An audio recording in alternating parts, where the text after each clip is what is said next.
welcome to the Tolkien Collector's Guide YouTube channel, where we gather experts from around the world to discuss Tolkien's books and the people who read them. I'm Urulókë, and with me are Trotter and Mr. Underhill. All right, today we were going to be talking about fake Tolkien signatures that sometimes show up in the market. They do exist, and should they be removed from the market? Should we get rid of these things, and or should people be buying and selling them knowing that the signature's fake? It's kind of a big topic, but as some background, Trotter, why don't you walk us a little bit about Tolkien signatures in general? Well, Tolkien, being a hugely successful author, didn't really do a lot of book signings. He signed lots of letters, so letters are quite common, but there was never any sort of professional book signing where he went to a bookstore and signed things. The only book signing he ever did was for 100 copies of the 1968 Lord of the Rings. If you bought one of those books as a bookseller in the UK, and you pre-ordered 100 copies, you got a free copy that Tolkien signed. So I think even then, I'm pretty sure that there's some people actually said I never got my copy and sent them another one, which is even though it was trying to gain the market. But it's very difficult with Tolkien signatures to know whether they're genuine or not without a lot of experience, without a lot of help, and that's something that the Tolkien Guide can do for you. Some of the things that you need to look out for is, are they facsimile signatures, in which case they're in every copy of the book?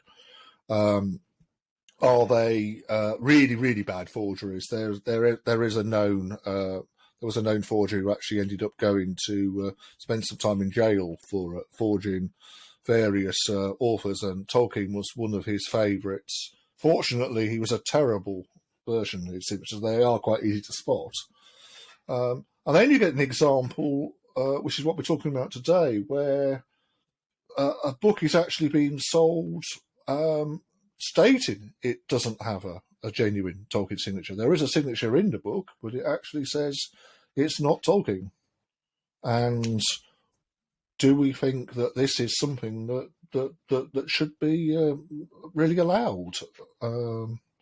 Yeah, I think that book, that's the topic. It was sold a couple months ago, or it was auctioned, and the sale did not complete as a real signature. We each had our own questions on it. It's never 100% possible to say, that's guaranteed to be a real signature or forgery, but none of us were comfortable with that signature at the time. Clearly the sale didn't complete because the book is now back up for auction again at a much lower price, and the description now states that the auction house is confident that it's not a real Tolkien signature.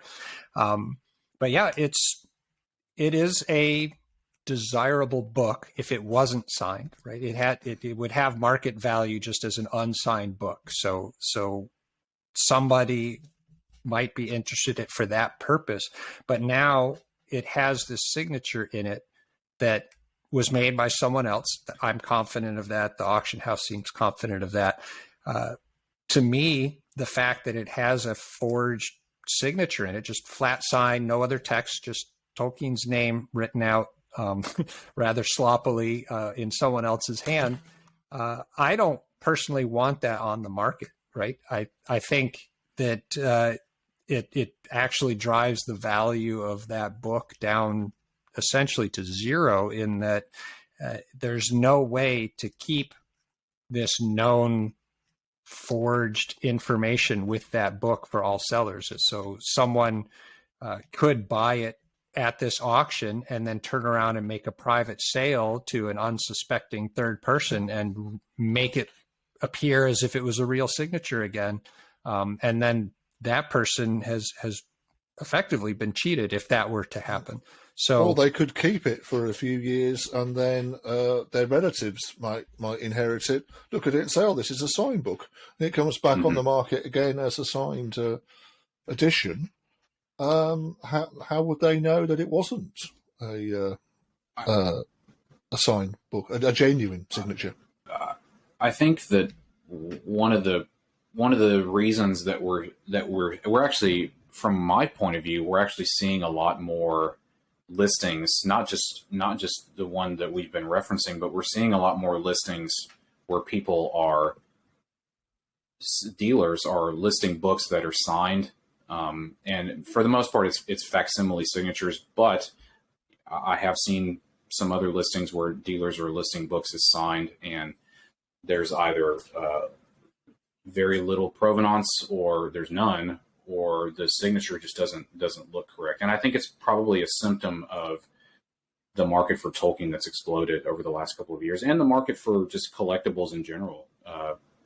I think that people are looking to put their money in places that are going to be safe investments, and sellers with loose ethics are meeting that market where it needs to be. They're trying to pull one over. I agree with you, Jeremy, that the book should be taken out of the marketplace, because it's just, there's too many ways in which these particular books that have fake signatures can be used to kind of fleece people out of their money. I just think there's too many scenarios that we, who are sort of quote unquote experts, can miss. I personally don't like writing in book. Like when I'm looking for books and I can see that somebody's written in it, or they've written like a note to like a spouse or somebody, that always brings the value down for me. So this, in terms of like what I think it's worth, it's in the same sort of category as if I opened up one of the pages and somebody had written a note to someone else. It's sort of like the same thing for me. It detracts from the value.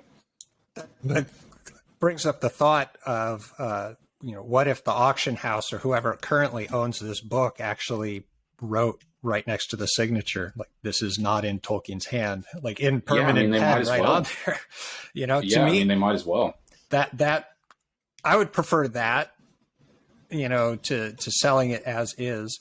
But again, I feel more like, keeping this book on the market, even with the full stated, and again, the auction house is being honest here. They sold it not knowing if it was real or not, and assumed it was real. And then when they found out that it wasn't, they took it back. They're listing it again with full statement that this is not a real signature. So they're being above board. I don't think the auction house is doing anything underhanded or in that regard for selling this book. Yeah, but it's like y'all said, somebody can take it and keep it for 4 or 5 years and bring it back out. Yeah. It's a slippery slope. I think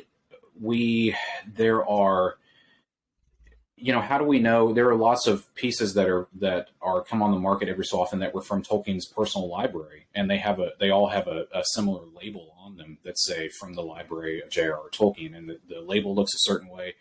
I mean, I have books that are old enough to have potentially been in Tolkien's library. What's to stop someone who has items like that from forging one of those labels and slapping it on there? That label wasn't put on by Tolkien. That was put on by the person who bought his library. Yep. Right. But you know what I mean? But it's quite an easy label to make a copy of. That's what I'm saying. Yes. So that's another thing that really scares me, is those labels that say from the library of J.R.R. Tolkien, because those are really easily forged. Yep. And that brings us back to provenance, which I think is an incredibly important part of collecting higher end items like this that have a personal association with the author. We're talking Tolkien, but this would apply to any book like that. So provenance is where there's accurate records showing how this book came to where it is now, what prior owners, receipts of purchase, proof that this was coming from a specific event that Tolkien was at. There's all sorts of layers and nuances to provenance. It can mean a lot of different things, but the stronger the evidence is that this book came from someone who knew Tolkien and had visited with him, and the dates of when the book was published versus that visit makes sense, Maybe there's photographic evidence. Sometimes authors do signings and there's obviously a picture of them doing it. There's a lot of different ways that provenance can be interpreted or shown. This particular book has none, right? It's just, it's some ink on a piece of paper in the book. There's no evidence of who owned it before or how it came to be here. So that is an early indicator to some of you watching who are interested in starting to collect these, is to slow down, right? The more information that's provided that's verifiable, the better you're going to be. The market's really hot right now. I mean, we're in a peak collecting, not just Tolkien, as you said. This is just collectibles in general are incredibly hot right now. Prices are high. Things are selling quickly, which can lead to making mistakes. I've made mistakes in prior years. I've made mistakes as well. I think we all have. Yeah, exactly. The book originally, the original auction price was a very high price, largely based around the signature. So whoever originally bought it at auction clearly thought it was genuine, because I don't think they would have bid that. But again, it does look like they hadn't really done an enormous amount of research. And I do encourage people to, if you're going to, say, buy any signed item by anyone really, is to try and do as much research as you can. And for Tolkien, one way you can do that, obviously, is to use the Tolkien Collector's Guide. You can actually ask questions on there. It's very important because another thing about Tolkien, specifically Tolkien signature, changes from era to era when he's signing things. It's very subtle, but that makes it that much easier to forge Tolkien signature, I feel, too, because Tolkien didn't have he had a kind of uniform signature, but not really. I mean, it's different in different eras. So I think that's another sort of like thing that people need to look out for, is that it's easier to forge Tolkien signature because it was different a lot of the time. And it depends on how he signed it as well. Sometimes he signed with a fountain pen. Sometimes he signed with a biro, and the biro signature obviously is completely different to the fountain pen signatures, but they're still signed by Tolkien if you know enough to know what to look at. Yeah. So this is an important topic if you're looking at collecting high-end signed items or books from Tolkien's library. There's a lot of nuance. There's not any real possibility of having 100% confidence. We can speak that, we're fairly certain one way or the other.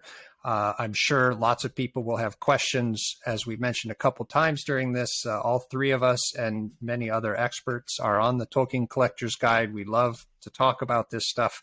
We'd love to hear your questions. We love to help people out.